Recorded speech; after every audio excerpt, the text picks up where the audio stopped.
দেখো, এই সমাজে বাস করে আমি একটা জিনিস উপলব্ধি করতে পেরেছি যে মানুষ সে কে আপন আর কে পর, যাই হোক, যাকে যখন কাজে লাগে মানুষ তখন তাকে ব্যবহার করে, তো তাকে পাত্তাও দেয়, তাকে সম্মানও দেয়। সে যদি সম্মানের যোগ্যও না হয় তবু তাকে সম্মান দেয়। আর যে মানুষটা ভালো কাজ করেও তার বা কারোর ক্ষতিও চায়নি অথচ তাকে কেউ পাত্তাও দেয় না।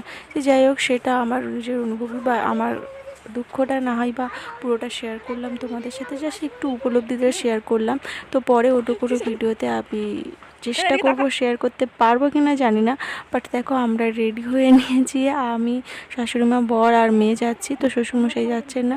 তো আমরা যাচ্ছি শ্বশুরের অরিজিনাল ভিটে বাড়িতে। তো চলো, এই যে আমরা পৌঁছে গেছি। আর এইখানে দেখো, প্রকৃতির পুরো একদম উন্মুক্ত বাতাসে আমার এই যে পরিবেশটা খুবই ভালো লাগে। আর দেখো, পুরো ধারে বাড়ি, আর আমার মেয়ের এই রাস্তাটা যেন র্যাম্প শো, ও এখানে খুব খুব উপলব্ধি করে আর খুব মজাও পায় আসার জন্য।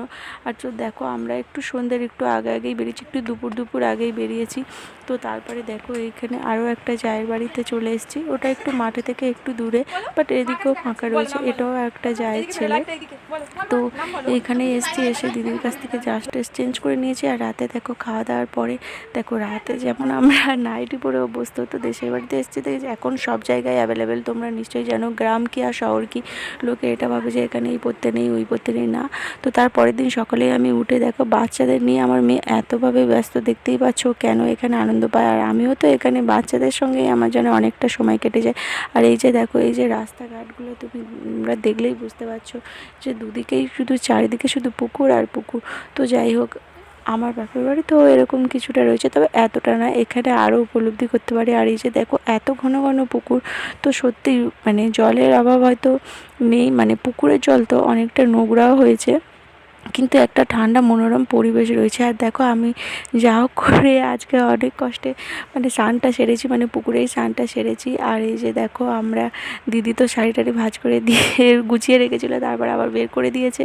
তো ওই শাড়িটার পরিনি, আরও একটা শাড়ি পরে আমরা যাই গুটি গুটি বেরিয়ে। এইটাই হচ্ছে আমার সব থেকে ছোটো যা, এখানে সব জায়গা আমার থেকে বড়, বাট ওই জায়গাটাই একটাই যা ছোটো। তো এতগুলোর মাঝখানে থাকলে আমি হয়তো সব থেকে ভালো আনন্দ পেতাম।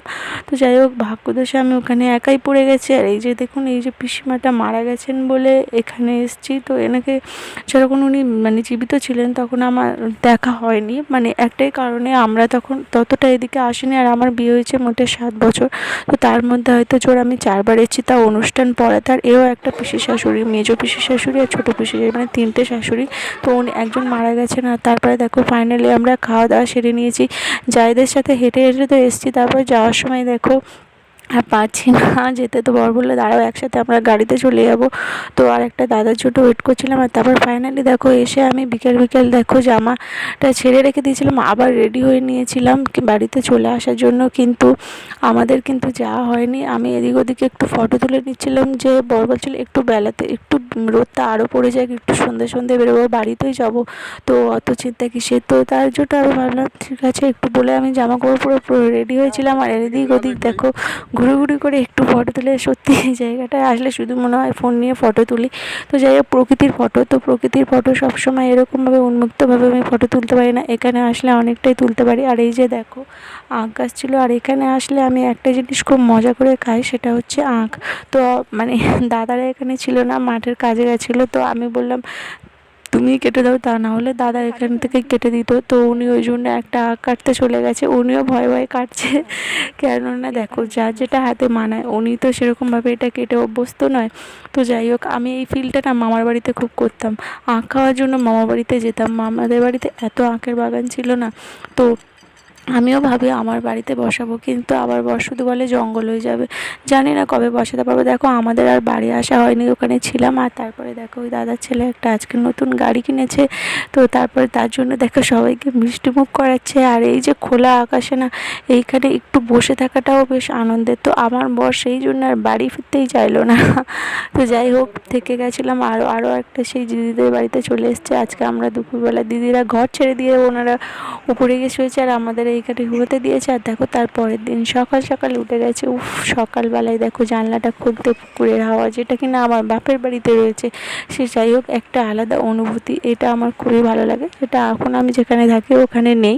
তো তারপরে দেখো, আমরা ওখানে রেডি মানে সকালবেলায় পরিষ্কার পরিচ্ছন্ন হয়ে চলে যাচ্ছে আবার ওই বাড়িতে, মানে পুরো মানে যেখানে আর কি দাদাদের বাড়িতে, ওই বাড়িতেই আমার ড্রেস টেস রয়েছে, ওখান থেকে বেরিয়ে যাব। তো দেখো কিছু কিছু মাটির বাড়ি এখন আর কোথাও নেই, বাট একটা দুটো রয়েছে। তো যাই হোক, কিন্তু আমার এই যে মানে এই রাস্তা দিয়ে আমার হাঁটতে খুবই ভালো লাগে। আর যে দেখো প্রকৃতির মধ্যে যে উন্মুক্ত বাতাসে ছবি তুলবে, আর এসে দেখে একটু আকাশ। আর দেখো দিদি রান্না বসিয়ে দিয়েছে, তার সাথে শাশুড়ি মা ওনার সাথে হেল্প করে দিচ্ছে। শাশুড়ি মা আজকে যাবেন না, আমরা চলে যাব।